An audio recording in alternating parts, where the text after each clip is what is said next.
عزیز دلم مشکینه دلی من خود مرنجینه عزیز دلم مشکینه دلی من خود مرنجینه خودتو خوشت دویستم خودتو خوشت دویستم چون علی واسم لبینه چون علی واسم لبینه سالانیه که خوشم میستوی بادو از تو سازم میستوی سالانیه که خوشم میستوی بادو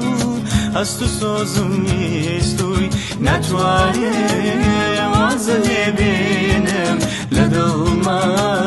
چون درد بینم نتوانم